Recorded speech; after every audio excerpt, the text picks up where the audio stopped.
My Super Bowl prediction: San Francisco over Kansas City. To be the man, you got to beat the man. Last time I checked, Kansas City is still in the playoffs. The team that won the Super Bowl last year is still in the playoffs. So, until you beat that team, they're my favorite. Welcome to the very correct and very on top of it, the Straub Bros Sports Show. On top of it, big bro. On top of it, little bro. Ken and Andrew Straub here once again this week to bring you the correct news and analysis on everything sports going on. Oh, okay. Yes, sir. First of all, that's amazing. Full credit to little bro. He cooked that. He made that. Skirt, dinner fork. That's all you, my guy.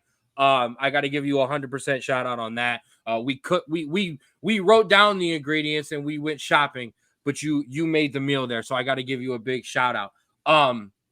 Welcome. All right, this is gonna throw me off. So, welcome to the Straub Bros Sports Show. Like I said, on the 216 Sports Network. What do we bring you on the 216 Sports Network, Drew? Why don't we let them know? Maybe not. Technical difficulties. No good there. There we go. Sports Network, the place for all your sporting needs. If you're looking for your association news, your NBA, your Cleveland Cavaliers, your Charge, make sure you check out the Jay Rich Show, as Jay gives you the best around the NBA. If you're looking for your news, for things that drop throughout the week and the weekend that need to be talked about, make sure you check out the Ruler's Minute with Rico McGee, as Rico breaks down the top news and asks you the thought-provoking questions. For my wrestling fans, for the pro wrestling fans in the state of Ohio, make sure you check out Outside Interference, because you may never know who may just interfere. And while you're there, make sure you check out the Straub Bros Sports Show, bringing you your best in college football, college basketball, news and highlights all around the sporting world, and of course, the footy. You can find all of those shows on the 216 Sports Network, plus 4th and 15 with Mel and Smooth, and some highlights for your youth football, youth basketball as well. Check us out on Facebook and YouTube at the 216 Sports Network.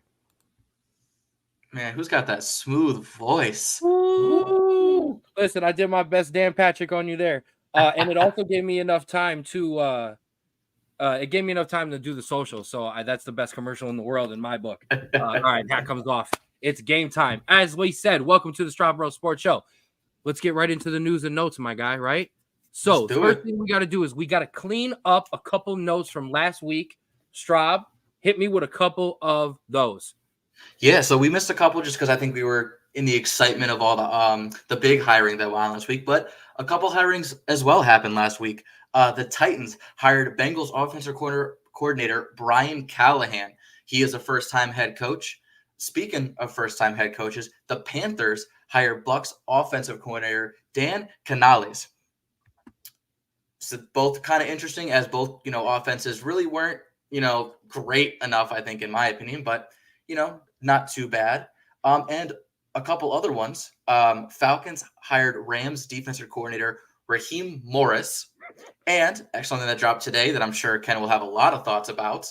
The Commanders hire Cowboys defensive coordinator Dan Quinn.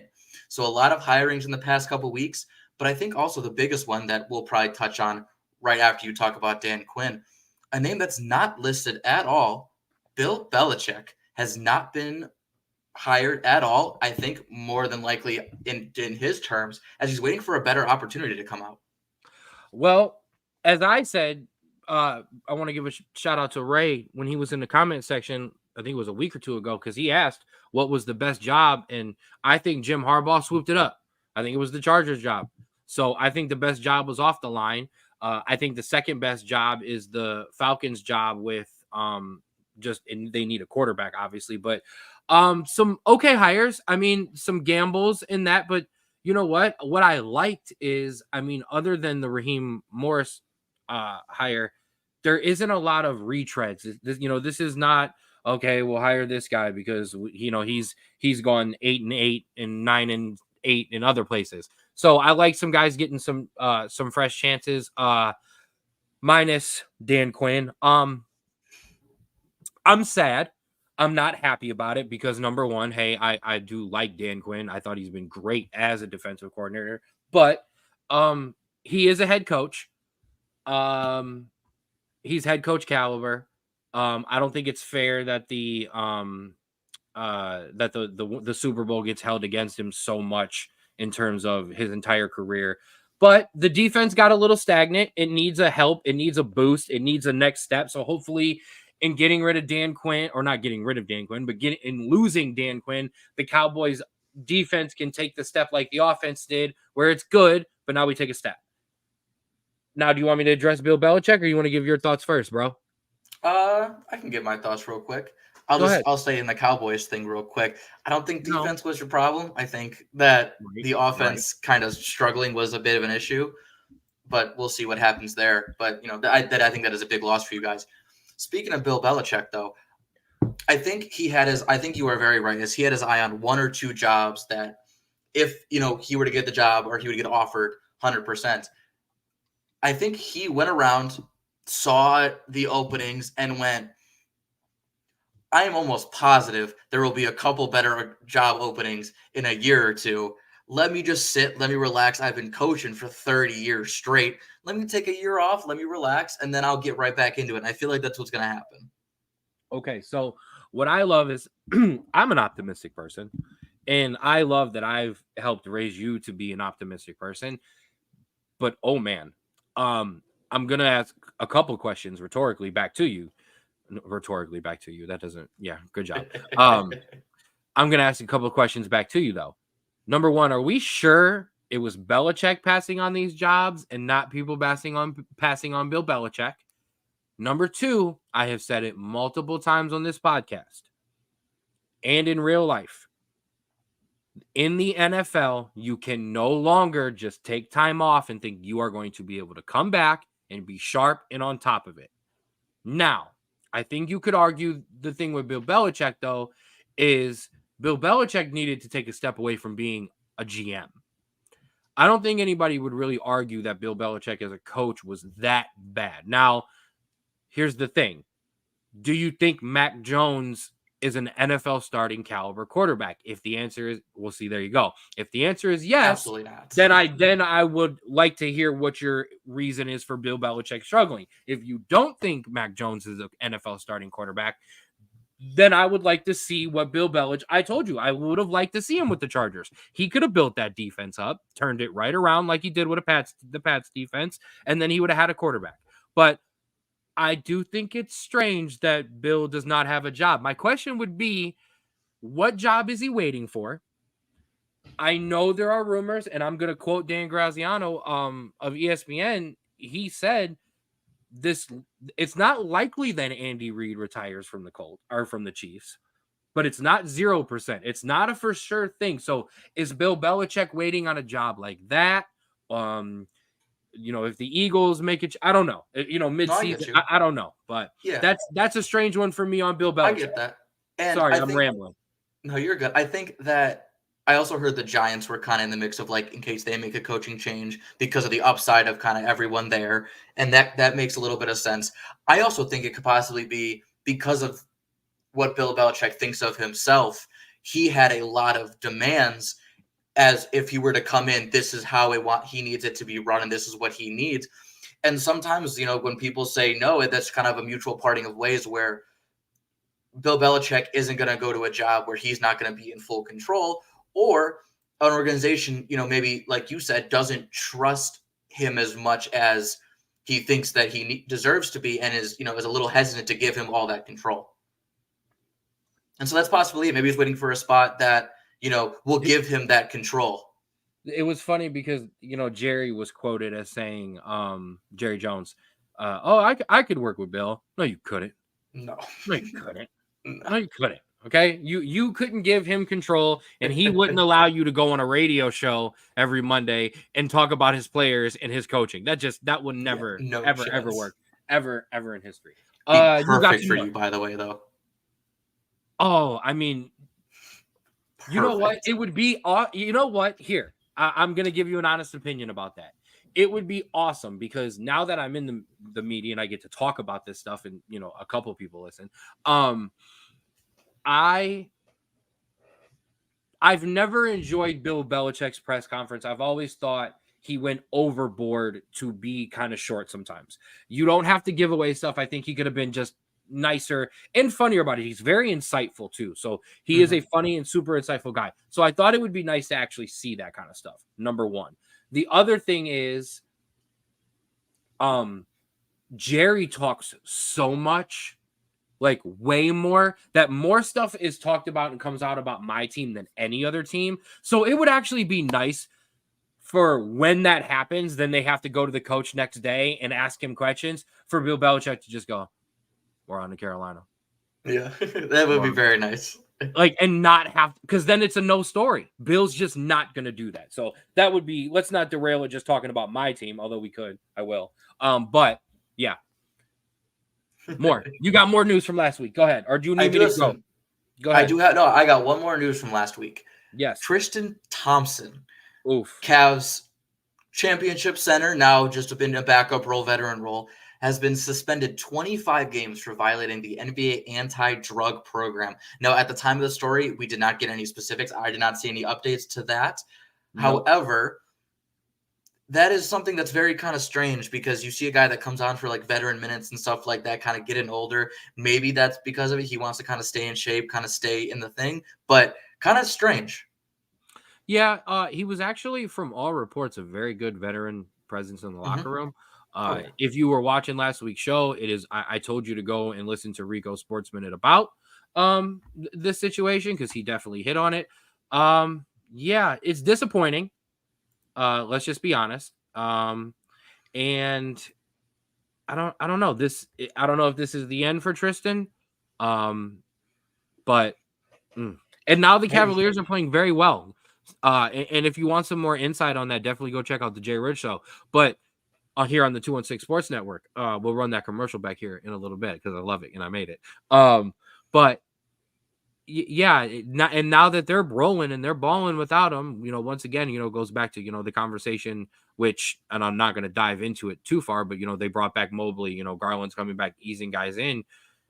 How are you going to ease him in? I don't know. How do you? That's a tough one. It's going to come down to those guys in the locker room. How do they feel about a veteran coming back from a steroid suspension or, you know, something like that? How do they feel? It doesn't matter how I feel. It doesn't matter how you feel. Stephen A. Smith, Camby Russell, whoever, you know, it doesn't matter. It matters how those guys in the locker room feel. If they want him back, he should come back and he should be eased back in. If they feel betrayed in some way or like let down and they don't want him back around, I think it's fair to kind of be like, see you. Yeah. You know that's very fair. Step back. That's very fair. I want to go into, I have some more. I'm stealing your news from last week. Like I said, some stuff we missed. Tom Brady replacing Greg Olsen as lead analyst on Fox in 2024. My man Greg Olsen just messed around and got fired on his off day and he wasn't doing nothing. That's messed up. Nah, it's rough because honestly, he like when he first came in, he was kind of rough, you know. But as he's gone on, he's really, really insightful and stuff like that. Unfortunately, you know, when the GOAT retires, when the GOAT promised a role on Fox, he's getting the lead analyst job, so he'll still be around. He'll be in the lower tier games on Fox and stuff like that. But yeah, it's kind of disappointing because I did actually enjoy his commentary a lot, especially because it's completely different from like CBS or NBC or anything like that. It's kind of it was his own kind of thing there on Fox. You know what? Here, I'm gonna do what all of the rest of you do. Okay. And I don't dislike Joe Buck. I don't dislike Tony Romo, of course. I don't dislike any of these guys. I didn't like Greg Olsen's commentary during the Cowboys game. He's a Cowboys hater. I don't like it. Whatever. Haha, that's what you get. No, I'm just joking. I actually don't think he's that bad at all. I'm sorry. I watched the Red Zone channel on Sundays, which is legalized football crack. And that's just so I don't hear all of Greg Olsen. But yeah. Hey, when the GOAT comes to calling, you get kicked. That is what it is. I had one more from last week. Oh, yeah, this is a good one. Gardner Minshew to the Pro Bowl Baker Mayfield to the Pro Bowl, and I'm going to quote you, sir. Is the Pro Bowl even worth it anymore? The Pro Bowl hasn't been worth it since since Sean Taylor was laying hits on punters. Rest in peace, Sean Taylor. So okay, the Pro Bowl's been nothing for a long time. However, I do want to say this. I do appreciate who is originally named to the Pro Bowl. So Dak Prescott, Lamar Jackson, Patrick Mahomes, I think it was Tua and Josh Allen. Okay, yes, that's respectable. What I don't like, and I don't know how it's officially kept, Baker Mayfield, Gardner Minshew, no, you shouldn't get Pro Bowl. You shouldn't be. We got to name it something else. Pro Bowl alternate. We should keep a track of that because that means something. If you're a 10-time Pro Bowler, that's great. If you're a 20-time alternate, that's great. Or if you're a 15-time alternate, that's great. If Patrick Mahomes plays in your division and your conference, hey, that doesn't mean you're crappy because you finished behind Mahomes and Allen. Yeah. So I don't mind calling a guy an alternate, or something like that. But yeah, I get it. But hey, Baker, touchdown maker. Yeah, Baker. I think that one, the players don't try in that game. And that, like, if you want to watch a football game, you're not going to want to watch that. But even if you want to watch, like, just players, like, screwing around and, like, launching balls and doing shovel passes and stuff, that's fine. But unfortunately, just, like, because they've started to have to pay guys to go to the Pro Bowl, it's still, like, the players that are going to the Pro Bowl are your top-tier athletes.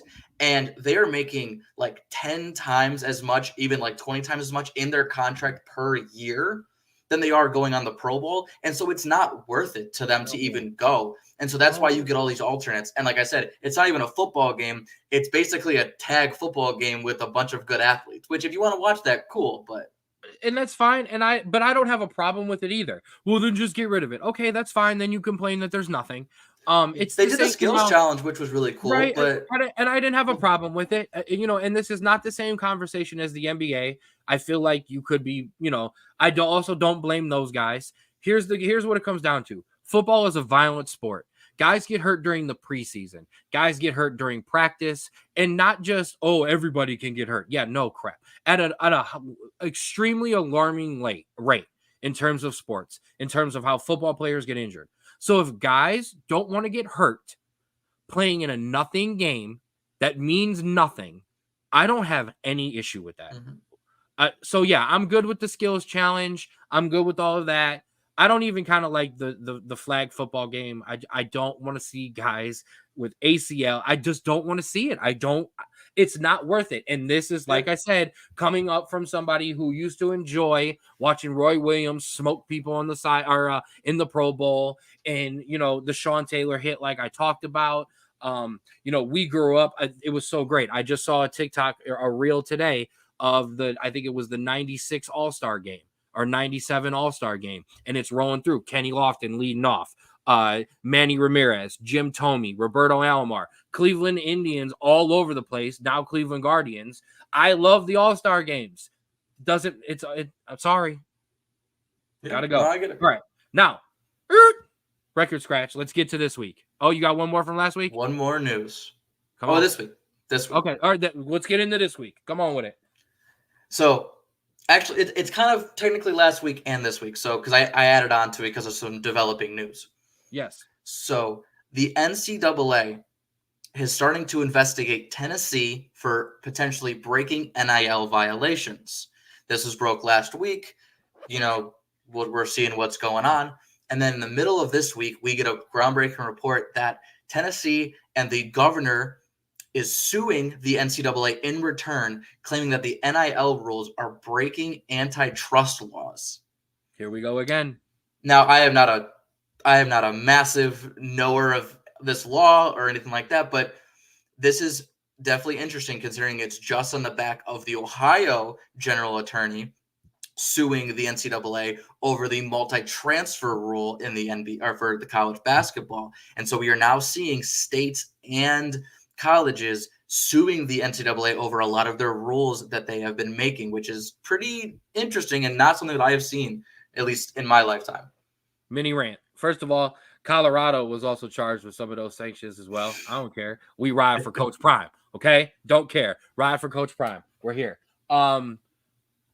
Okay, I'm going to do this. We don't mix politics in our sports on this show, but I'm going to mix it a tiny little bit. I got a problem with all of this. We have way too many issues and way too many problems. It does not matter which side you lay on, vote on. I don't care about that. We have way too many serious problems in this world and in this country to have our politicians suing over sports.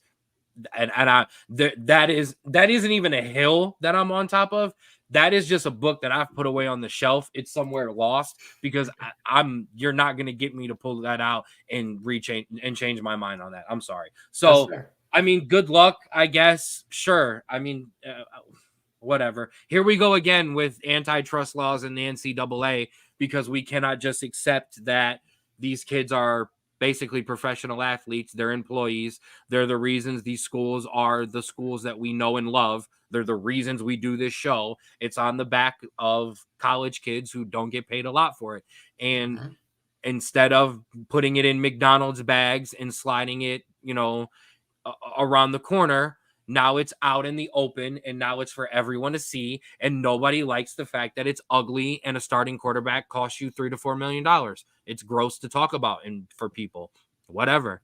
Maybe one day you can interview me on this show and I'll tell you about some of my college stuff and I'll tell you about the insides of how grades and going to class and that stuff works. Because I'm sorry, I'll be honest with you. A lot of it is a sham. There are a lot of kids, and I'm not putting a percentage on this. There are a majority of kids who go to class and do the right things and are able to and get get grades and graduate.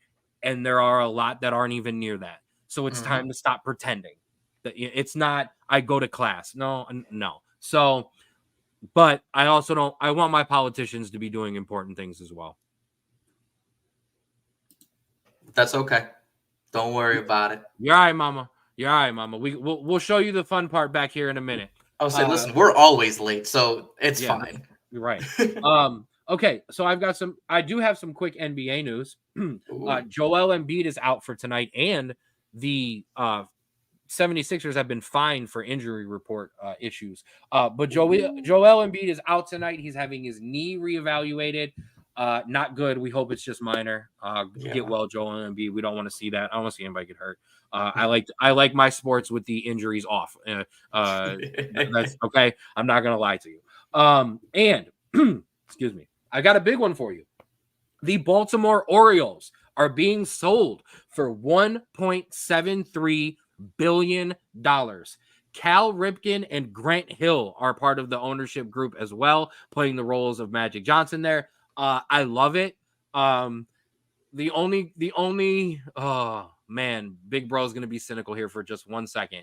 Did you pump all this money in to make the team good after being bad for so long so you can finally get out and sell? However, that's fine. They have a good young core and they're built to go. But that's big news for Baltimore. Yeah, oh, definitely. And it's always good to kind of see guys that, meant so much to your team come back and try to give more to your team. It's always awesome to see. Absolutely. And yes, Mama is right. Cavs are rocking. Cavs are rolling. When you want to find out some more about that, when you're done here, go check over. Oh, well done. That was we did the straight NWO right there. Let's go, baby. When you're done here, go check out the Jay Rich Show for all your Cavaliers updates. Also as well, newest episode of Crunch Time dropped today. Go check it out when you're done here as well. I was able to interview Coach Manfoot, radio play-by-play announcer Kevin Arnold, and I did a bunch of highlights and stuff like that. I put it together all myself. I worked my butt off for it last night, and I love it. Please go check it out for me. Big news here. Some bad news that has turned into some good news. If you haven't seen the story, there was a Jackie Robinson statue that was basically stolen from a ball field, and a fundraiser was started to replace that statue. Well, that fundraiser has now topped over $140,000. So shout out to everybody who has donated. Yeah. First of all, I want to get that statue back. And like I jokingly did with the fans who rushed the court last week, how I said lock them away, throw away the key, prosecute to the highest extent of the law. In all seriousness, you're still in a Jackie Robinson statue. Just go away. Go away. No, Just go it's away. terrible. All the way. Awful. Hey, bro. In our lateness and in our rush, we absolutely forgot to break some news. That we did. Yes. Now that we're going to put the banner up, we've got a big surprise for everyone, and that is the Straub Bros Sports Show. You can now not just like and subscribe to the 216 Sport Network to find us on the Facebook and YouTube page, but you can find the Straub Bros Sports Show on Twitter. Straub, what's the handle? At Straub Bros Sports. Absolutely. There it is. You can follow on X at Straub Bros Sports. And the big news, follow and listen on Spotify. Yes, go to Spotify, search Straub Bros Sports Show, and you know what you see? These two. This is what you see. That one. Or no, it was that one. It was that one. That's what you see. These two idiots. Hey, I want to reward our fellow listeners with something that we've been kind of coming up with. What do you think? Absolutely. All right. So we have the X. We Formerly known as Twitter. We have the Spotify. But we've also been coming up with something for another little social media site called TikTok. And I've made a little compilation for it, and I want to see what y'all think. I want to give a little preamble on this. This has been hands down the biggest, longest, at some point angriest, and then a breakthrough, and the most harmonized podcast conversation, and I think life conversation that me and this guy have ever had, because there was very many come to Jesus. There were very many, I'm just going to put my phone down and walk away. You're going to put your phone down and walk away. Straub, give the people what they want. Yes, sir. All right, everyone, let's check it out.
That is the greatest thing I've ever seen in my life. Okay. Oh, that felt so good to show off. And once again, 100% credit to you, sir. That is your baby. That you cooked that. You put that together. And yeah, you're right. You're right, Dad. You're right, Pops. We buried the lead. Thank you very much. So yes, as of now, I think we have checked almost every box. Facebook, YouTube, the 216 Sports Network. That's where you find the Straub Bros Sports Show.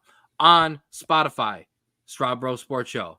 On Twitter /X at Straub Bros Sports. And at TikTok, or on TikTok, handle soon to come.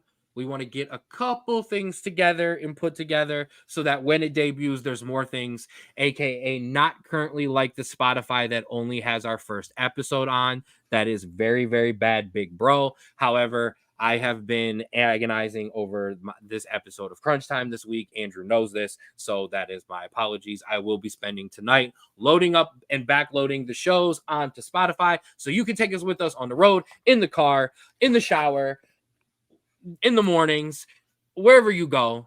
on the walk with your dog, while you're not working, take the Straub Bros Sports Show with you. All right, bro. Yes. Now that we've got the people here, now that we're good, now that we're going to get ready for the NFL playoff and conference championship review, I think there's another clip that people want to see. Go for it, man. Go for it. You got to fire him. Okay. I don't know. You listen, you're All right. clipping. All right. Give me 1 second. Give it to the people one more. Give it to the people one more time. Oh my God. All right. I don't even know where you put this thing.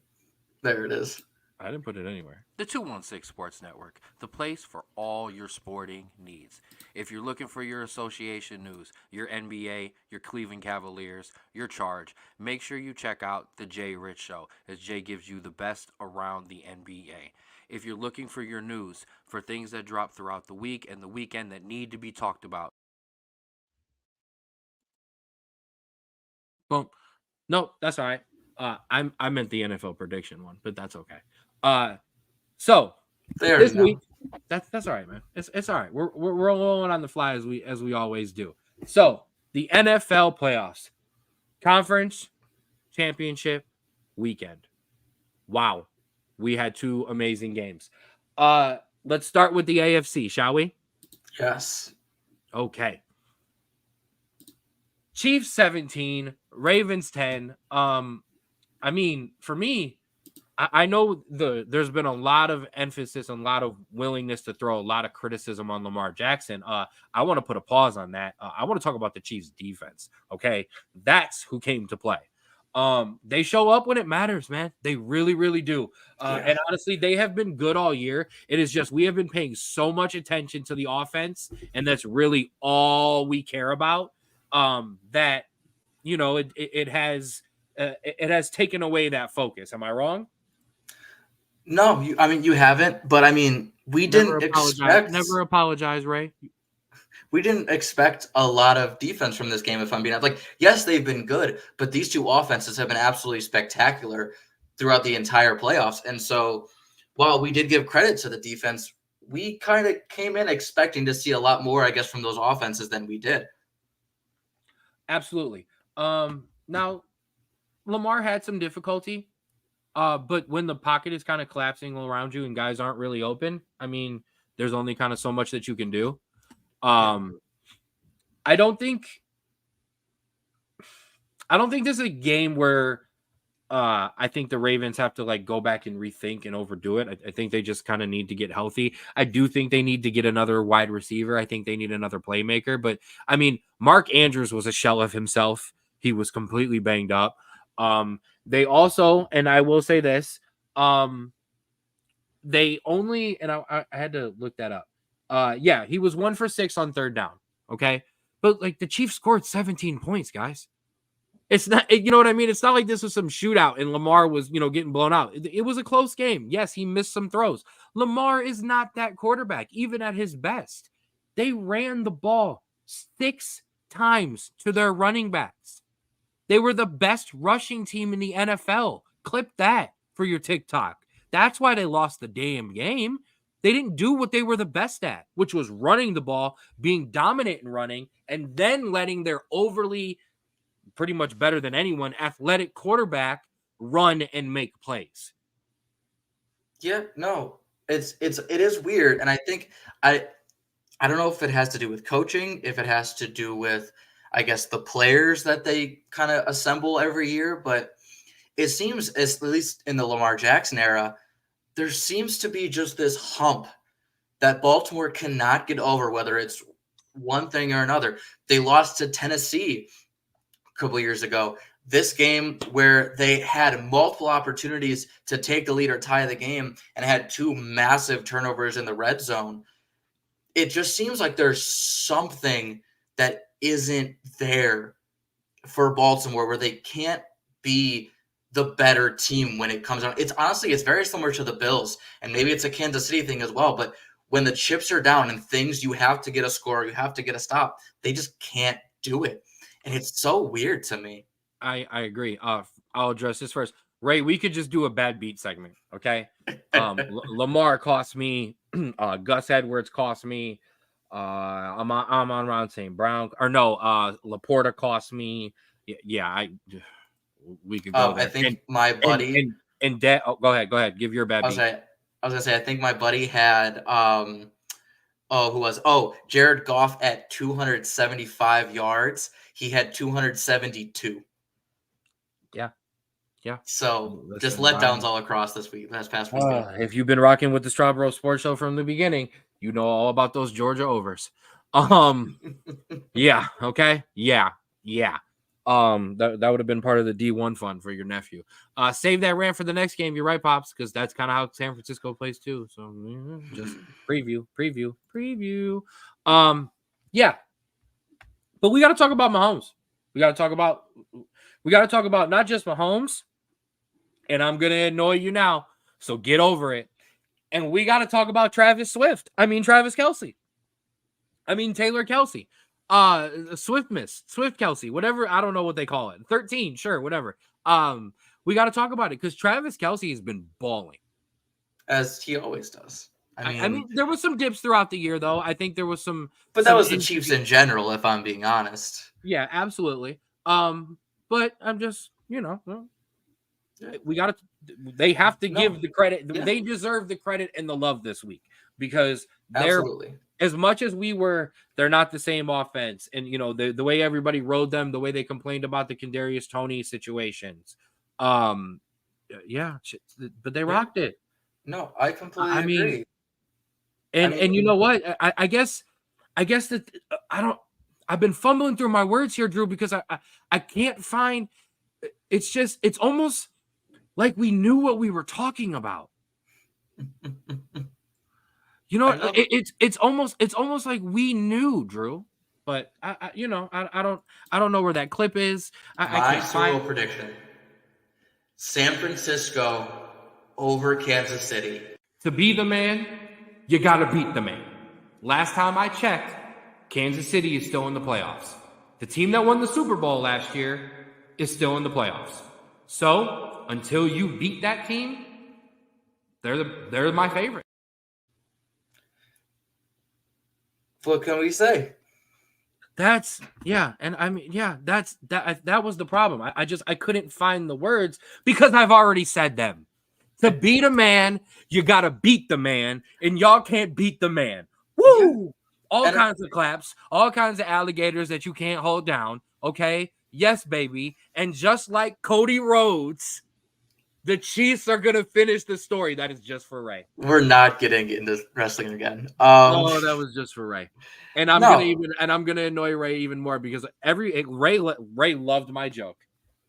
No, but I couldn't agree. I couldn't agree anymore.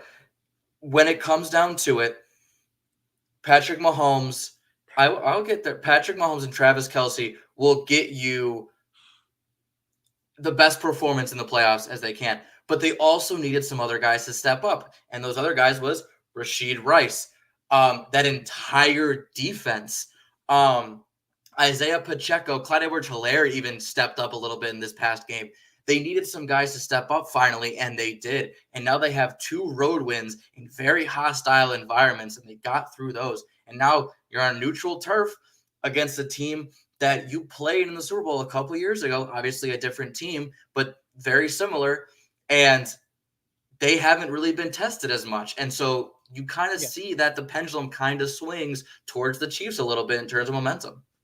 I also think it's fair to point out the Chiefs lost a Super Bowl against Tom Brady and the Buccaneers because their offensive line was awful and Patrick Mahomes was running around for his life. And I'm going to echo a sentiment that a lot of people have said. They now have a I don't know where it ranks, but a great offensive line that allows them to run the ball with Isaiah Pacheco, not a guy that, is touted as a top back, but he is. Runs like he's fighting the ground and winning. Right. Good Lord. Runs angry. But that offensive line deserves credit. Like it absolutely does. And it doesn't get, we go Mahomes, we go Kelce, we go Pacheco, we go Rice, we go Taylor Swift. We give a lot of people credit for the victories before we get to the offensive line. And they deserve a lot of credit because they, and that defense. Yeah. So there you go. I mean, that's all we can say about it. 12 picks for 4 birdies. That's crazy. Yeah, that is crazy. Shout out to Ray for that one.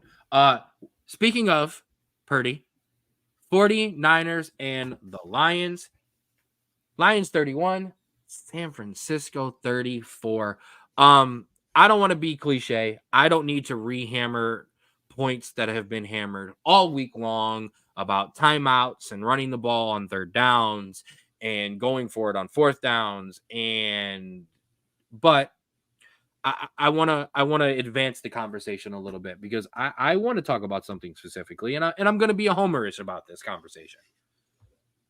Brock Purdy for me is still, and we have some legit questions because he is one unfortunate play by a Detroit defender, okay, away from that game being over, and that Dak-like interception because that's all I thought on that throw. I was like, oh my God, is that Dak? Okay. Because that's just go get it. I don't care. I don't care who it goes to. That's exactly what that throw was. But he made some clutch throws in the end. He did. He made a couple clutch throws and a couple clutch runs. And I want to say this because this is the big thing. I want to advance the conversation because I want to start talking about Mahomes and Purdy. We are next week going to do a full Super Bowl preview. The entire show will be Super Bowl preview. So we're going to touch just a little bit today. But being able to run and throw can make you a superstar. Being able to run when it's clutch makes you a winner. And that is the difference between Patrick Mahomes, Brock Purdy right now, and Josh Allen, Lamar Jackson, Rain Dakota Prescott. Lamar Jackson is a superstar. Josh Allen is a superstar. Brock Purdy is a winner. Patrick Mahomes is both. Yeah. So that's where I want to advance that conversation at some point. Also, I also want to give a shout out to your shirt. Oh, yeah. Thank you, man. Listen, Valley Forge represent City of Parma Heights technically, but got the little baseball jersey going. Shout out to them boys down in Parma. The way you say that with such confidence, I love you so much. Listen, shout out to the Bedford boys in the chat. You know how we go ahead. I mean, I think we can get into Purdy a little bit in the next week. I kind of want to focus on the Lions here just because it hurts a little. Like I called it. I called San Francisco winning. It still hurts to just watch the downfall. I don't want to play the clip again just because it's going to hurt a little too much. But I will say Detroit had their game plan that they've done all season. They got a big, especially in the playoffs, they got a big lead and they banked on their defense to hold off the game for them. They did it this entire playoffs. However, San Francisco adjusted unlike the other two teams that they played. I'll give you a little bit of first half, second half stats here. The Lions in the first half, 280 yards and 24 points. The second half, 167 and 7 points. San Francisco in the first half, 131 yards and 7 points. Second half, 277 yards and 27 points. And that's what makes you a championship team is your ability to adjust. And that's what Detroit, hasn't been able to do yet. I think the only question that we have is I've been hearing a lot that Detroit, this is just the start for them. They've got stuff to build on. Ooh. Take a look at a couple of those teams that was like their first time making either a Super Bowl, like the Bengals, a couple of years ago, or an AFC championship. It's really hard to get to a Super Bowl or to an NFC championship game. So we all expect Detroit to build on this or do something similar. That's not guaranteed. And so it's going to hurt a little bit more, thinking that you were this close and you just couldn't put the game away. I got a couple things. I agree here. They did get away from the run. I agree. So I agree with Ray. I agree with Dan Campbell and his honesty in saying that he told his team this might be the last time we get here. That this is hard. So number one, because it is, and dynasties they're very few and far between. Okay, like where the Lions got is where I wish the Cowboys got. Yeah. No one wants to be one and done in the playoffs. It's not fun being there either. So it's hard to get out of just the first round, let alone get to that championship game. So there's that. I love to give credit for teams winning. Okay. I don't like to resort to a team blowing it. However, it happens. Okay. I've been a part of it. I've been a part of a collapse. Okay. And I've been a part of comebacks. Both. They absolutely can happen because of another team just absolutely turning off in the head. That's what I think happened to Detroit. I agree. If you've been aggressive all year, they always go for it on these fourth downs. They run on a lot more of those fourth downs than throw. And when you're emptying the backfield and relying on guys who haven't been there in moments, I know you want them to step up and be in those moments, but it doesn't always happen. And you live by the sword, die by the sword, all of that. I get that. At the best coaches, okay, yes, they use what got them there and they stay with their plan. But the great coaches know when even they might be wrong and they need to do something different. I think at some point Dan Campbell should have taken some points. Yeah, it was. So I think he should have taken some points. Stop being allergic to points. Yeah, no, it's tough. But like it, and this was the issue though, because you get into the end of the first half, and it's 4th and goal on like the 3 with 7 seconds left, and they opt to kick a field goal, and you kind of think, oh, is Dan now he's gonna have the points, and stuff like that, but then he does the complete opposite, and it's 4th and 4, 4th and 5, 4th and 7, and they're going for it, and it seems like he was second guessing himself the entire time. And I think that is the massive issue there. Is I don't think Dan has had such a massive weight as the decisions he had to make. I think he was just out overthinking himself. Yeah, you look at those things and we've been doing what's been working this entire time. Why are we changing it now? And I think that's what just kind of happened is you just seem to not, since you haven't been there before, you don't know how to act and you end up making mistakes. And I think that's the biggest issue there. San Francisco's been there. They knew that what the plan was and they completed it. Browns fans, when Baker took it, and I'm not turning in this into a Baker thing. I'm just a Cleveland thing. The 216 Sports Network. Cleveland fans, when Baker took you to the playoffs, we thought that was, you were a play and a bad call away from the AFC Championship game. We thought next year, and if not the year after that, we're rolling. And now it's taken a couple years. These things are not promised. All right, earn not given. Whatever cliche you want to use, it's tough. It's tough rolling. It's tough sledding. Now, Super Bowl. Shout out to all you dummies who believe the conspiracy theory that the Super Bowl colors were the teams. Dummies. Kansas City. Yeah, my bad. Harsh over there. I am. No, 4 hours of sleep and a full day of work, ladies and gentlemen. Absolutely not. You throwing punches and haymakers. Kansas City and San Francisco. That is your Super Bowl. We will talk about it. San Francisco opened as -2 favorites, and it's already +1, I think, or it's +1 or minus San Francisco. I need to get a live line on this. I will hear. I gotta 20 stall and talk while I get the people a line. I was gonna say I gotta figure out if I want to keep my prediction because, like I said in the video that we've shown 1,000 times, it was 24-21 San Francisco over Kansas City is what I said. Does that mean that I want to keep it that way now that we've seen some things transpire? I don't know. Maybe I want to, go back on my word, or if I want to stay true, I got to do some research before I give that one way or another. San Francisco is currently a 2-point favorite. That makes sense. Honestly, Chiefs are plus 108. The over under is 47.5. I love that. I may lock that down tonight. What do we do here on this show? We don't touch unders.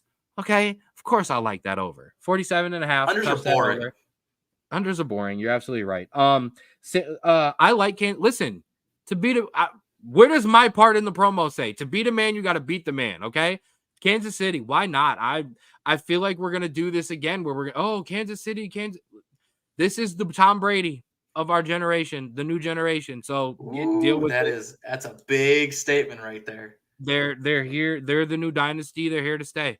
But we will talk about that more, predictions in that next week. Now, bro, let's get to let's see what that is before. Yeah, I agree, Ray. Yeah. Super Bowls are notoriously kind of higher scoring games for but yeah, get in Are on they? that. Get on that. A little bit. I also will be cooking up some beautiful parlays for next week. And I'm talking about the good stuff. I'm talking about The bets are back. Yes, baby. I'm talking about national anthem times. I'm talking about color of the Gatorade. The good Yes. stuff, baby. Okay. Yeah, we'll do some yardages and touchdowns and rushing yards, that boring stuff. But we're gonna get to the good stuff too, baby. The Okay. boring stuff. Yeah, the game. Yeah. But yeah, I'll definitely be cooking up some stuff this week. Yes, I have taken. If there's a Doritos commercial in there, there you absolutely heads on the coin toss. Rain out. Yeah, we will be Tails doing never everything fails. good. Full honesty, when gambling became legal in Ohio, that was why I wanted it. Okay, it was just for those reasons. I wanted to be able to always heads. I mean, what does everybody want? What does everybody need? Okay. Yeah, and I just Tails never fails. Tails never fails. Get out of here. This is not Madden. Okay. Yeah. Get us to the next one. Carry me. You're supposed to be carrying me this week. Let's get Taylor to making it a game. I don't know, Mom. I don't know. I don't have the strings to put those flights together to know if that can make that happen. Let's get to our college basketball. Drew, give us our men's top 25. Yes, let me put that up real quick for you. So as we can see, we've got a little bit of change. A lot of similar in the top 5. However, that is due to change as North Carolina and Tennessee did lose this week. However, if we're talking about just, the stuff from this previous week that is here, your highest risers, Iowa State, you can see up at 12, jumped 11 spots from last week after wins against Kansas and Kansas State. Absolutely great wins. As well, jumping up 7 spots to number 6, Wisconsin, as T-Pain would say. They just keep winning. And so none really impressive victories, but they keep winning and they get the jumps. And finally, as your last highest riser, New Mexico jumped up 6 spots to number 19 with blowout wins versus Nevada and San Jose State. Big time jumpers there. Houston and Texas went toe-to-toe in an overtime thriller. That was a great game to watch as well. You stole my teams on my risers and that, so good job there. I also, because I'm going to be a bit of a homer this week because you got the good stuff. I'm going to go Irish heavy.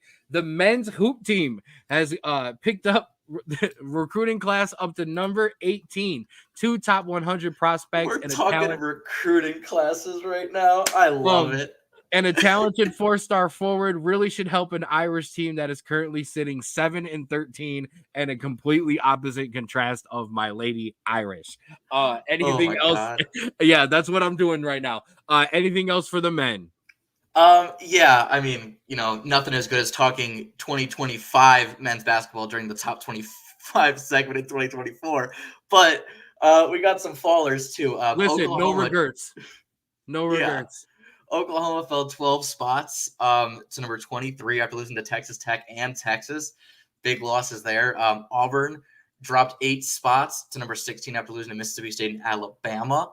And as you can see on the bottom, we got 2 new teams. Number 24, there is Alabama, who sits at 15-6 and just had a great comeback win against Georgia last night. And a team that is all too well known with losing in Cincinnati. TCU's in the top 25. They're doing actually pretty good, though. Actually, I think they just lost 2 days ago, so they probably will be out immediately afterwards. But they're in for now in our graphic. You want to talk about unnecessary shots, mister.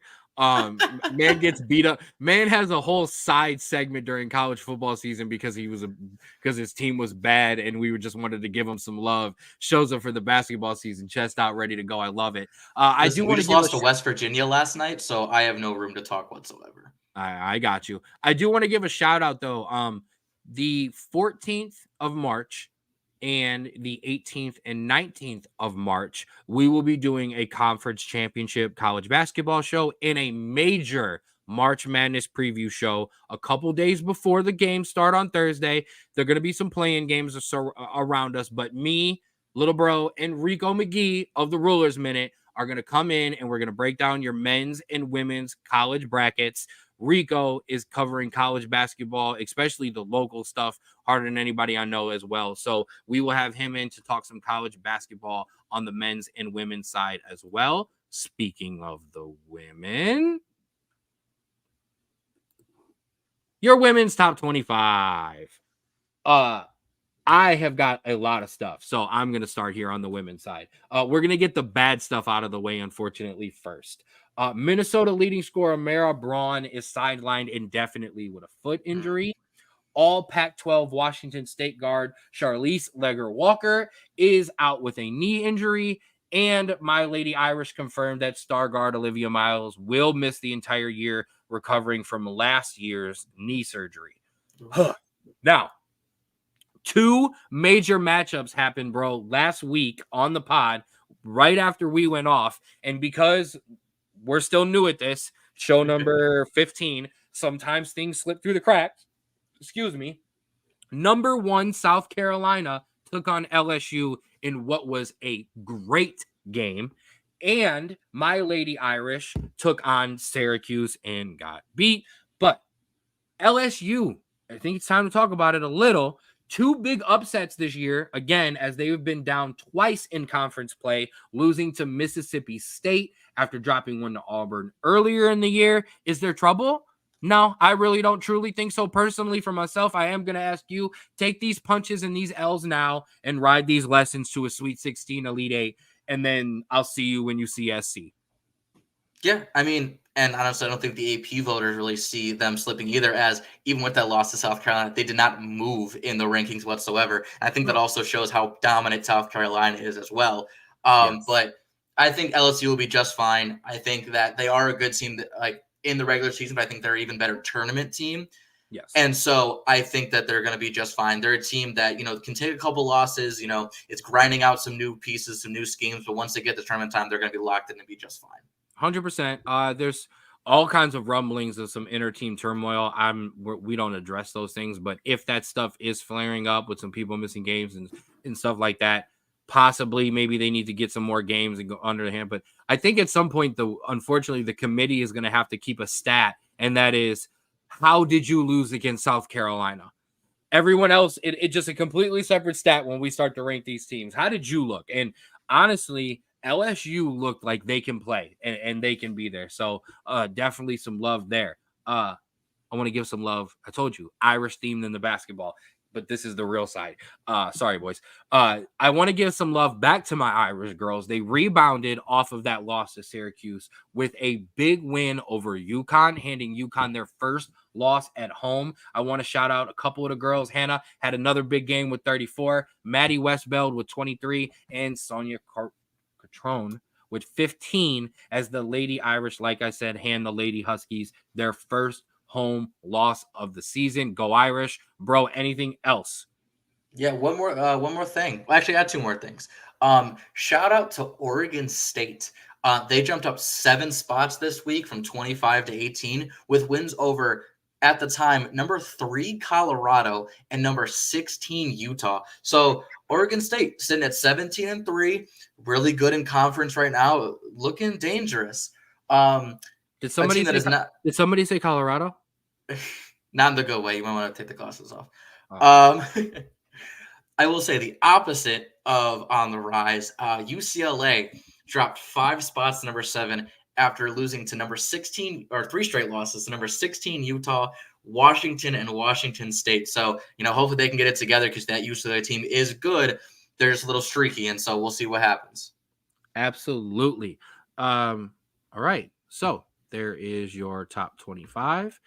And that means we've hit our highlights for the week. So it is time for your honorary Straub Bro of the week.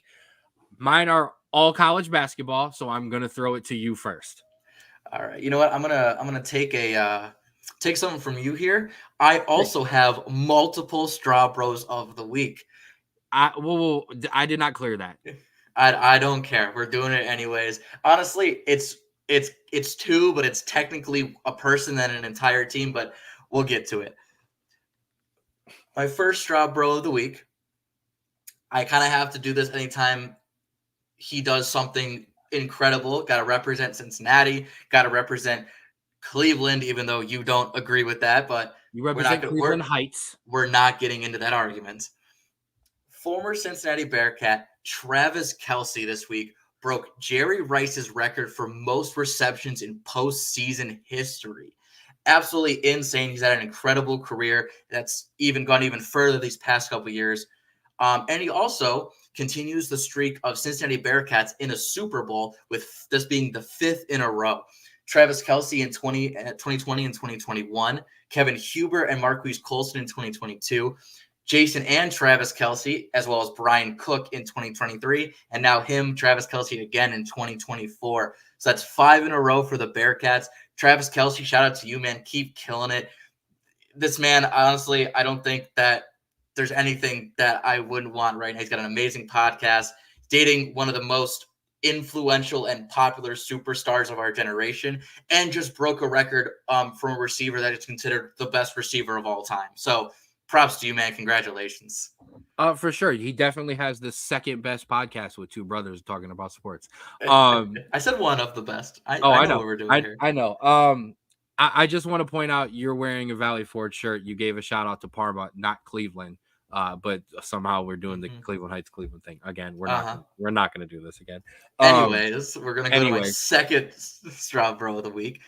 And honestly, I want to say they are Straw Bros here, because I'm giving it to the entire team, from the staff to the fans to everybody. And that is Maidstone United.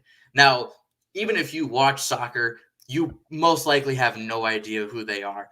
And that is because they are in what is called the National League in English soccer. This is a league below what's considered professional leagues, and funds are severely limited. Now, if you know where Wrexham was when they first started, this is a league below them. So they are absolutely the the sixth tier of English football. Out of the teams remaining in the FA Cup, they have played the most games in the tournament, since teams in lower divisions also play lower division teams before the higher division teams enter the competition. Wins over Torquay United and Ches United, and then League Two Barrow team led to a match 3 weeks ago with League One, which is the third division, team Stevenage, where they won 1-0 in a massive upset. But that is not all. They were then matched up against championship side Ipswich Town, who was second in the championship right now, so is poised for promotion to the Premier League. Maidstone did the unthinkable. They pulled off the upset with a great performance with Lamar Reynolds, who had a goal and an assist. And their next opponent will be Sheffield United or Coventry, both championship teams as well. I want to shout out to Maidstone. That is an incredible thing to do, playing in the sixth division of English football, beating teams in the second division that are poised to break into the first division. Absolutely incredible. They were at home their last game. The scenes at that goal were absolutely insane. Loved it. Check it out if you can. But shout out to them. Shout out that entire organization, and keep doing it, because it's amazing to watch. Absolutely. Shout out to the whole club. Bringing the footy into the Straub Bro of the week. I love you for that. That is absolutely amazing by you. Go to your Facebook, go to your TikTok, go to your Twitter, go to your Instagram, and just search Maidstone United and just enjoy. Please. Do it for us. All right. My turn. I told you it's all hoops, baby. First things first. Purdue big man, Zach Edey, Straub Bro of the week, as he becomes the sixth big man ever to have 2,000 points and 1,000 rebounds after he put up 26 and 12 and 4 blocks in a win against Rutgers. That's big as Purdue gets ready for the tournament. And I told you we were heavy on the Irish. Lady Irish freshman Hannah Hidalgo went for a season high 35 points, 10 rebounds, 6 assists in that Irish win over UConn. Absolutely love it. And I mean, it's a theme now. Like, who is it? Of course, you know who it is. Let's go. Caitlin Clark, as she becomes the NCAA women's second all-time leading scorer after she passed Ohio State's Kelsey Mitchell on a layup in the second quarter. She also became the Big Ten's all-time leading scorer. She now has her eyes set on Washington's Kelsey Plum and her 3,527 points. Caitlin is at 3,407, just 120 away. So I give it 3 weeks. And once again, your Straub Bro of the week will be Caitlin Clark. I promise to give it a rest until she breaks the record. Maybe. All right. This is becoming a Caitlin Clark promotional podcast at this point. I am okay with it. Caitlin Clark, Paige Buckners, Haley Van Zant, Angel Reese, holler at the pod. Nobody loves you more than the Straub Bro Sports Show as we give you our honorary Straub Sister of the Week to Hannah and to Caitlin. All right, bro. Shorter on the show this week, but that's okay. Less to talk about. That means everybody's here for the good stuff. And that is the footy. Every time. That is the footy. Now, we had a lot of football, soccer to talk about this week. There was FA Cup. There was Premier League. There was Asian Cup. There was African Cup of Nations. There was CONCACAF Cup. Cups. No, I'm just joking. There was cups everywhere. Full cups, empty cups, big cups, little cups. So, first, let's talk about the FA Cup. Cue the graphic. There he is. Your FA Cup review. As you see, we talked about Maidstone United already. Manchester City with a 1-0 win over Tottenham. Coventry and Sheffield Wednesday will do a rematch. Southampton and Watford will as well. But what kind of jumps off the screen for you other than that Aston Villa and Chelsea 0-0 draw? I will say other than that, I will say Bournemouth just putting it on Swansea. I mean, we see Bournemouth is struggling in the Premier League, but they're obviously playing a lower opponent, so it makes sense. But that also, Nottingham Forest and Bristol City with a 0-0 draw, they're going to go to a replay. Props to Bristol City hanging in there against the Premier League side. Go for them. Yeah, absolutely. It becomes tough sometimes for these middle Premier League clubs to middle and lower tier Premier League clubs to sometimes compete in these competitions, because if you're struggling for relegation, I can't worry about the FA Cup.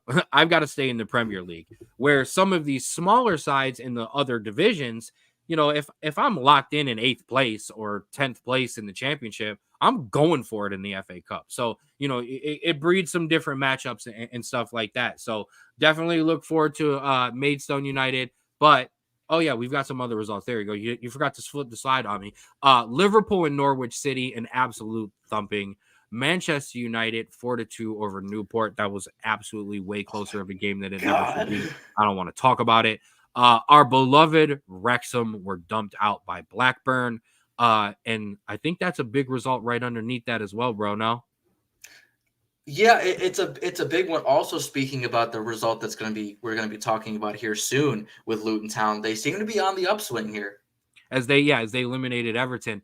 Leicester City, good for you.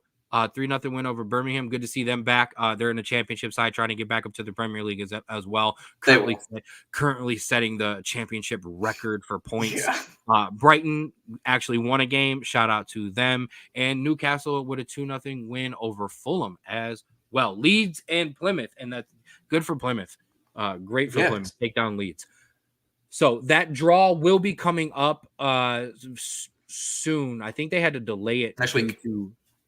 They had to delay it a little bit because there was some fan unrest as well. Pops has found a team, Newcastle. Awful. Awful. Man picks the team that's about to get like $1 billion pumped into it, but it's fine. Of course, he's a lifelong Browns fan. I guess I'll let that one slide. That's also very fair. Chelsea Blue Boy over there. Okay, now let's keep it rolling. So that was your FA Cup, and I forgot to throw that up. Now let's get to the Asian Cup. Cue Drew's graphic. Love it. I'm the graphic man. Yes. As you see, we've hit the final 8. Yes, I was counting on the fly there. I want to talk about something because it's the name that obviously that pops off the screen for anybody. And I don't think it really matters. And that would be Tajikistan, as they are making a phenomenal run through the Asian Cup. You have heavy hitters in there: Australia, South Korea, regular World Cup qualifiers, Japan as well. Iran is program-wise is on the up and up in terms of football. Qatar, we see qualify, obviously they qualified as a host, but not an awful team. Jordan, once again, Uzbekistan, Tajikistan, but especially Tajikistan, an amazing run through the Asian Cup right now. Yeah, no, absolutely great. And I will say, it kind of seems that like the less experienced teams got paired with each other, and the more experienced teams got paired with each other. So they're going to go even deeper into this tournament, and potentially they can make a run where they're going to have to face less rough competition. So shout out to Tajikistan, shout out to Uzbekistan, shout out to Qatar. Keep doing what you're doing. Japan, obviously, and South Korea and Australia, overwhelming favorites. South Korea, by the way, managed by ex-U.S. men's national team coach Jurgen Klinsmann. Shout out to them if you like Jurgen Klinsmann. Not shout out to them if you don't like Jurgen Klinsmann. Only leaving Landon Diamond off the World Cup squad, but I think this is a very, very fun last 8, and there's gonna be a lot of good moments coming up. It's in terms of,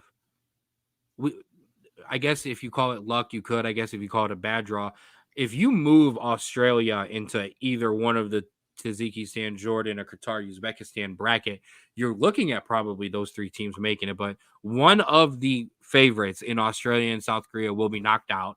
And then I would say your 3rd and 4th chances at favorites in Japan and Iran, one of those teams are going to knock each other out too. So we're going to have somebody making it to the Asian Cup final that absolutely has never been there before, and it'll be amazing for that country. I got to throw it up just because he throw it back. Let's go. I appreciate you, bro. It doesn't matter when you jump in. You're rocking with us all the time. So that's not the only international tournament going on, sir. The African Cup of Nations is going on as well. As you see, Nigeria and Angola, Cape Verde and South Africa, Ivory Coast and Mali, and Guinea in the DR Congo. Obviously, Ivory Coast a favorite. Nigeria as well. But once again, just like the Asian Cup, you're seeing some other countries rise to prominence in these continents and make a run. Yeah, I mean, shout out to Cape Verde and Mali. But just as a thing here, the last quarterfinals of the African Cup of Nations back in 2021, there were 8 different teams. No team has made it back to back, which is crazy, but also awesome to watch because how much just equal that everyone is in Africa. And you see that when you go to the World Cup, there are different teams coming out of Africa every single year. There's 1 or 2 teams that, make it consistently, but the rest are all different. And it's really, really cool to see. And it's the same here. Nigeria, obviously big favorites. South Africa finally back. They've had a couple down years, same as Ivory Coast. Ivory Coast had a couple down years, but they're finally back. But yeah, Cape Verde, Democratic Republic of Congo, and Guinea and Mali, all massive surprises. And so it's going to be a lot of fun to see if they can continue to make a run.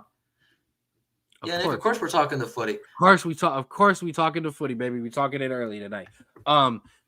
So once again, check these out. These will be some good games. The reason our first podcast was the United States men's national team is because in terms of soccer, nothing means more than these international tournaments. So they're a great way to get involved. They're a great way to get in and watching the game as well. It's definitely something to look for. Now, let's get to our EPL review. Yes, Yes. Sir, would you like to talk about it? I'll get it out of the way. All right, Uh, Chelsea 1, Liverpool 4. Bro, what happened? I would like to say I definitely had a little too much confidence going into this game. I definitely thought too little of Liverpool at the time. Yeah, that's a good call to put that up. It almost was for you this week as well, but we'll The keep that United for boy. later. Yeah, I think we just had a massive reality check. I think that we are a good team that's on the up and up, and we are making it so that we are not getting embarrassed like this on a regular basis or just getting bad defeats. We actually have right before this Liverpool game, we hadn't been losing at halftime all this season. We were the only club in the Premier League to do that. But yeah, this is a reality check. We can see the gap now between the top 4 teams and the top team really and us. And I mean, it's kind of expected. Did I expect it at the time? No, but when I look back at it, yeah, we're a 9th, 10th place team that is figuring out its form again and trying to get all these young players up to speed in the Premier League, and these results happen. Does it hurt? Yeah, of course. But it doesn't hurt as much as if we were a veteran team that was poised to make a run in something. As your resident podcast Liverpool hater, yeah, we have no choice but to take them seriously. Especially now that Jurgen Klopp has, and obviously we didn't add it in the news because we don't care. No, not that we don't care. But Jurgen Klopp, the manager at Liverpool, has announced that he will be leaving Liverpool at the end of the season. He is burnt out. He is whatever. He's trying to motivate his team. I don't know. But we have no choice but to take them serious. They are a legit contender. Yeah, they beat you up. You're in a fluctuation this year. You know, Mauricio Pochettino is trying to figure it out. Don't fire him and just let him cook and figure it out and make a title run next year. You won't have Champions League football. You'll still be able to play and you'll be able to go. Hey, it's all right. I probably won't have Champions League football either. So we'll be doing it together. 1 and 2 in the Premier League next year, brother. Let's go. Some other results around the grounds. Arsenal 2-1 over Nottingham Forest. Everton with a 0-0 draw with Fulham. Luton Town. We just talked about it with the FA Cup. Let's give them some more love here. 4-0 over Brighton. Yeah, Luton does not want to go down. Sheffield United, a 3-2 loss to Crystal Palace. That was a great game. I was watching some of those highlights. That was absolutely amazing. Manchester City. Yeah, he's back. Yeah. Manchester, you're skipping right over that. No, Newcastle 3, Aston Villa 1. I'll give you your shout. There you go, Pops. Big win and also big loss from Aston Villa. Absolutely. Newcastle trying to fight in there to get into that top 4 spots. Aston Villa, we're up there. We're challenging. We're 2 points away from the top spot in the Premier League. And yes, now down to 5th. Manchester City 3-1 over Burnley, taking care of business. Tottenham, Brentford 3-2. Another great game. Yeah. Talk about it. Go ahead. Oh, it was close. Brentford up with a 1-0 lead going into halftime and kind of keeping Tottenham at bay. They really didn't get anything going, but then they just flipped a switch, got more fluid in their attack, and Brentford tried to come back, but Tottenham was just too much in the second half, and 3 goals in the second half was really, really good. Yeah. You are not wrong there. Obviously, we did talk about Chelsea and Liverpool. I'm looking up right now. West Ham and Bournemouth went to a 1-1 draw today. And then there was your game of the week that started at about 3:15 today. And as we were getting ready for the pod, I was screaming because we were doing some updates. And that is Wolves 3, Manchester United 4, as the Reds go marching on. A comeback win after the Reds went up 2-0. And that's when I went and took a shower and got ready for the pod. And then I got on the pod with my brother, and he tells me that it's 3-3 because we gave up a 71st minute penalty, a 85th minute goal, and a 95th minute goal, because that is what we do as Manchester United. But then what we really do as Manchester United, Kobe Mainoo, 97th minute, the young man wins it for Manchester United. I dropped my phone. That's karma. So, okay. Yes, we will update the tournament, or we'll update this for you live as now with 3 points. Manchester United get away from Chelsea and go up to 7th place. I've never seen a man so just bragging that his team is now no longer dead middle of the table and is now only 8 points away from Europe. Listen, first of all, 8 points from Europe is doable. It's completely doable, and I just can't be. Listen, in order for me to talk about the Chelsea mid blues, I can't be mid myself. Okay, right? You mid, bruh. Okay, you bugging. Yeah. Jesus, I know, awful. I know. I'm so sorry. Excuse me. Yes. So that is your. Oh, I mean, we can look at the table. I apologize. Liverpool are your leaders. Manchester City in second place. That bothers me so much. Arsenal sitting there in third. Spurs back in and taking that fourth spot. That bothers me so much. Yeah, I know. Aston Villa and West Ham, they're taking up your last 2 spots for Europe with Newcastle. I'm sorry, and Newcastle in there as well. Yes, Dad, you're Newcastle playing in Europe technically as of right now in the Europa. Well, no, because you won, they're now out of Europe. Oh, yeah, you're right. My bad. Haha, Dad. You're out of Europe. I'm back in. I get to be in the Europa Conference CONCACAF Champions Doritos Cup. Yeah, Doritos Cup. But yeah, I'll take it right now. European football is European football. Sloppy today all over the place. Drew, save the pod and give the people what they want, except I get to help you this week. You throw it to me when it's time for Americans abroad. Whoa, you are jumping the gun here. Oh, I'm sorry. I apologize. We have a full weekend and week worth of soccer to talk about. Oh, that is very true. Put up. My bad. I'm all over the place, everybody. No, we were good. And I'll take the lead on here. Give you some time to breathe and take all your drinks of all 8 of your drinks over there. We only have really one fun game this week. We have a couple ones. Tom and Everton might be not bad. Luton with their run might be decent against Newcastle. But the big one we have this week is Liverpool at Arsenal. West Ham at Manchester United. Oh, get out of here. Liverpool at Arsenal, 1 versus 2. Ken will be rooting for Arsenal. I will be rooting for Liverpool. That's just how this is going to work. Yes. I think I said this a couple weeks ago when Arsenal-Liverpool played at Liverpool. The enemy of my enemy is my friend.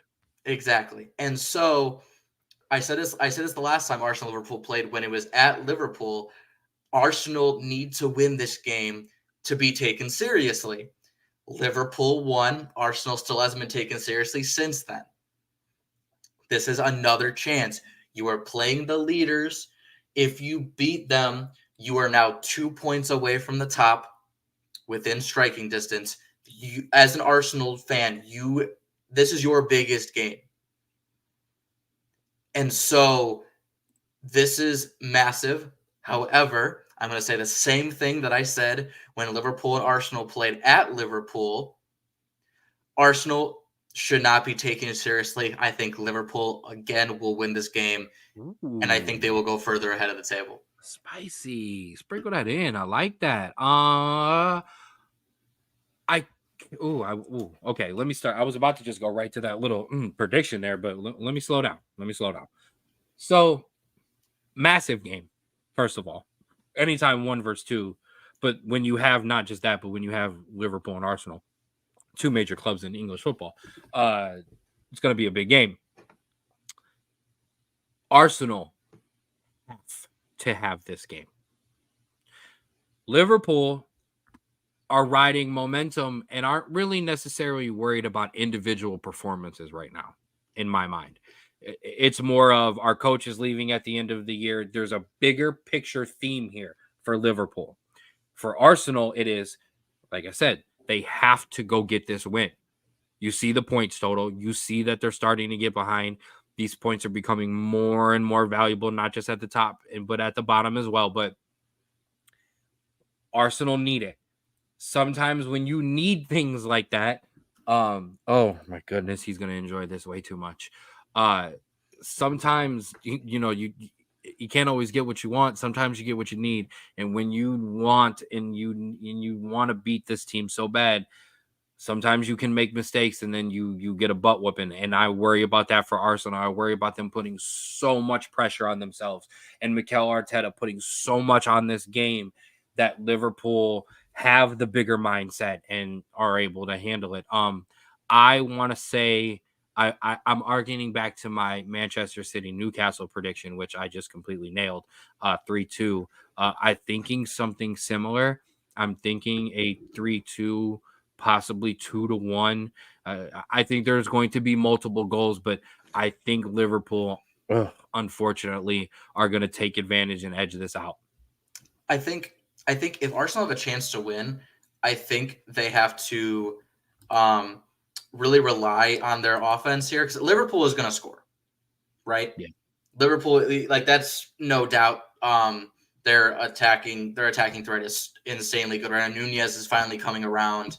Diaz is always a threat. It's just they're really good. So I think for Arsenal to actually have a chance this game, they are going to need to score like 3.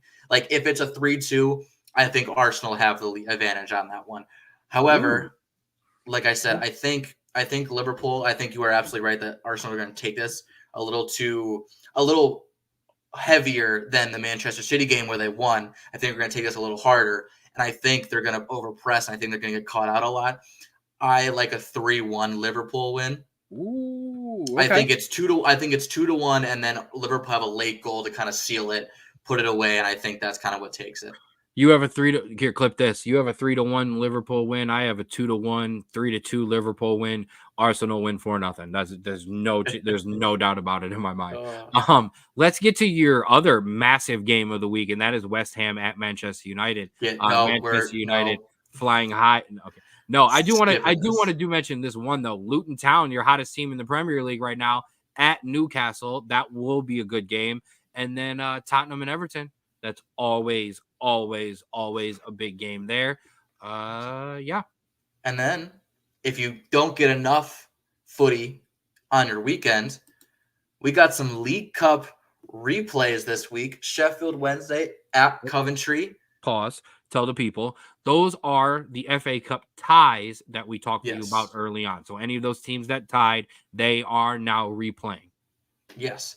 Sheffield Wednesday at Coventry. Coventry has Haji Wright, the American, for those that don't know. And also, like we said earlier, whoever wins this game will play Maidstone United in the next round of the FA Cup. So that is going to be a massive game for us as well because we're all rooting for Maidstone.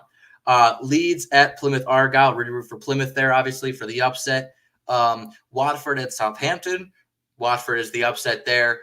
Bristol City and Matt Turner and possibly another American that we are going to talk about, Nottingham Forest, will be playing a rematch. So maybe you don't want the upset there. Maybe you want the Americans to win. And also, if you're looking for an upset, Chelsea go play Aston Villa in a replay, as Chelsea had a great game and held a very strong Aston Villa team that is slumping and could potentially knock them out to an early exit. So those are also all pretty fun games to watch in the middle of the week next week. Absolutely. Should be a good back and forth game against Wednesday and Coventry, Leeds and Plymouth. I'm going to obviously Watford, Southampton, Bristol. Those are going to be close games. Nottingham Forest, scared of relegation at this point, potentially not putting out a strong side against Bristol City. Watch for an upset. Aston Villa, desperate to get back into higher European spots. Chelsea not playing for necessarily Europe, just playing to finish as high as they possibly can. Going to definitely put in a stronger side than Aston Villa. Look for Chelsea there. So if you're looking for a parlay, maybe sneak in some Chelsea on there too. Yes. Bro, now it's time for you to save the pod, give the people what they want, and be ready to throw back to me because I got a little bit of it myself. It is time for Americans Abroad. Yes. Alrighty. So we're going to start with some younger guys, and then we're going to hit up to our regulars. First off, someone we've talked about only once, but has been playing some good games and finally got what he needed. Marlon Fossey, the right back, Standard Liège in Belgium, a goal for the right back as they get a draw and stay above the relegation zone in the Belgian league. It's a very, very big point there. And also, the 20-year-old Kevin Paredes got a second goal for Wolfsburg in his first start since November 10th. This kid has crazy potential. I'm really hoping that, he can keep it going and kind of get break into the squad more. Very, very talented. Speaking of goals, we've been talking about one, I'll give you two. Brandon Vasquez, 2 goals in his second game for Monterrey, his third in his first 2 games. He's absolutely killing it in Mexico right now. If he continues like this, I really doubt that he stays in Mexico long, and I think he has a move to Europe in the summer if this stays how it's going. He wanted to go to Europe. So we'll see there. I have an assist left, but I think we want to talk about a goal. I think the only person that really should be talking about this one is you. So I'm going to give this one to you. Give me the news. And that is in back-to-back games. One said person has scored and deserves a call-up to the United States men's national team.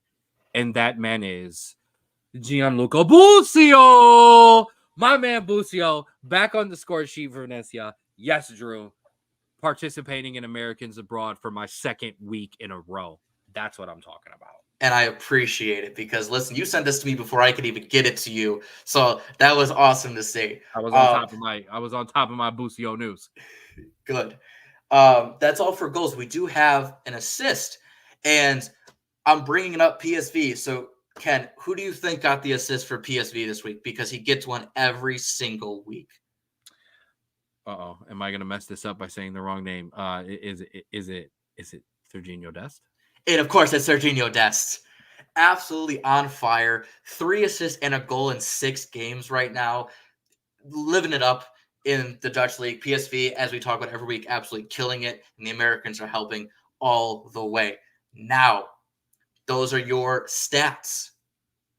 We have some news for the Americans as well. And obviously, you can see by Ken's face, there are some mixed reviews on this. I'll go with the smaller one first, and then we'll get into the bigger one. The smaller one. Orlando City striker and American Duncan Maguire is set for a move to Blackburn, championship team in England. It is a loan with an option to buy. Always love to see young Americans getting chances in higher up leagues, and that is just another example there. What are my 2 rules for Americans who are leaving for the first time or need a place to go? Italy or the championship? Especially for a first-time guy or a young guy, go to the championship. I got no beef there. Love it.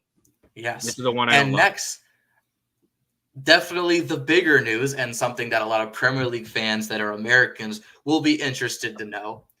Giovanni Reyna has completed a move to Nottingham Forest to join Matt Turner in the Premier League from Dortmund.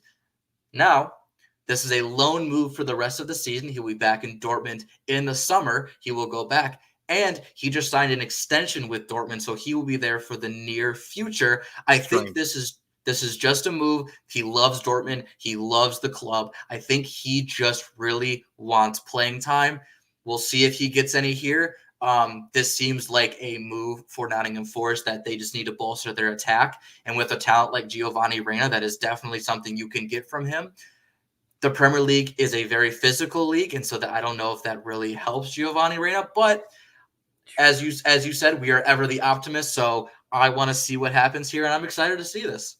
I hate this. I hate this so much. Yeah, I'm not going to sugarcoat this. I don't like this. I don't think it's a good idea.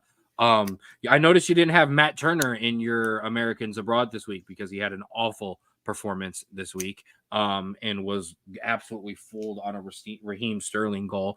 I told you I don't like this. The Premier League is the most physical league in all of Europe. Giovanni Reyna is injured every 6 months. Like I don't think this is a good idea at all. So there's that part of it. Nottingham Forest, and I have to kind of jump back to this real quick. Nottingham Forest, as you see there, sit in 16th place. Okay? Yeah.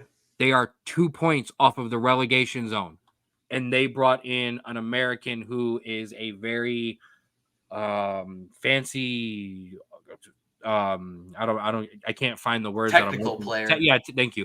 Technical player. He's not a physical player in a physical league, and that scares me on a team battling for relegation where you're not going to get the freedom to make some mistakes, and you don't normally look to throw that many attacking players on. You're going to play in a shell. You're going to want to preserve points. I don't like this for Gio Reyna at all. On top of that, there was all of these rumblings of him being unhappy at Dortmund, wanting to go, his agent shopping him around, and then he signed a contract extension. Gio Reyna, I love you, my guy, but you're all over the place. Yeah, no, I completely agree. But hey, the move is done. We're going to see what happens. And I would say the nice thing is it's for just the rest of the season. It honestly could potentially be a little move to get him some playing time. Potentially, he knows that some guys are leaving Dortmund. Maybe that opened up some playing time for him. Or potentially that's just an extension to maybe show faith in Giovanni Reyna that they are going to play him when he gets back and when he is now has some games under his belt. So a weird move, but one that is short term and won't be devastating for this kid's career. No, it's not. I don't like it, but great though if he can turn this around in the Premier League and he can show everyone else on the world stage what we know, which is that Gio Reyna is a phenomenal talent. In terms of talent, one of top 2 to 3 in our pool of players. Yeah. So, yeah, even more than Christian Pulisic. And we love Chris. So, yeah, man, kind of a scrambled one today. I want to apologize for that. That is 100% on Big Bro. Running on 4 hours of sleep in C4s is not the way to get a podcast done. But that's how the pros do it. So I want to thank you in for rocking with us. A little shortened version, but that's okay. Please remember, next week's show, full Super Bowl preview. Locked in, top to bottom, from Chiefs perspective, from the 49ers perspective, from Taylor Swift's perspective. We're going to give you some analysis, some bets. Like I said, I'm going to give some fun stuff. We're going to talk about, like I said, heads, tails, Gatorade color. Great show. Thank you, Pops. Gatorade color, national anthem time, all of the just ridiculous things that, you can bet on and we could talk about on the pod as well. I want to give a shout out to the 216 Sports Network, where if you need your association and NBA news, make sure you hit up the Jay Rich Show for everything that goes on throughout the week and weekend that needs talked about and the questions that need asked. The Ruler's Minute with Rico McGee has your back. If you are a wrestling fan, of course you're a wrestling fan. And even if you're not, check out Outside Interference. It is a fun time as Mel sits down with local wrestlers around the area, as well as I have been on the show as well. You never know who might actually interfere in the show. And as always, the Straub Bros Sports Show, as Big Bro Ken and Little Bro Andrew break down the biggest news and highlights in sports, college football, college basketball, all around the place. And as always, the footy, you can find all those on the 216 Sports Network on the Facebook and YouTube page. And as we talked about as well, you can now find the Straub Bros Sports Show on Twitter at Straub Bros Sports, on TikTok, TBD, because we're going to get that together. And the big one, on Spotify. Follow and subscribe. Send those alerts and those likes. You can listen. You can take us with you anywhere that you need to take us. If you can't listen here and you got to take us in the car, take us in the car. Take us to work. Take us to wherever you need to take us. Take us to your kids' practice. Wherever you got to go to take us with you so you can get the Straub Bros Sports Show. Straub, on our way out, I'm going to throw up those TikToks to give the people some fun on the way out to kind of let them know what's going on. But for Big Bro Ken and Little Bro Andrew, this has been the Straub Bros Sports Show.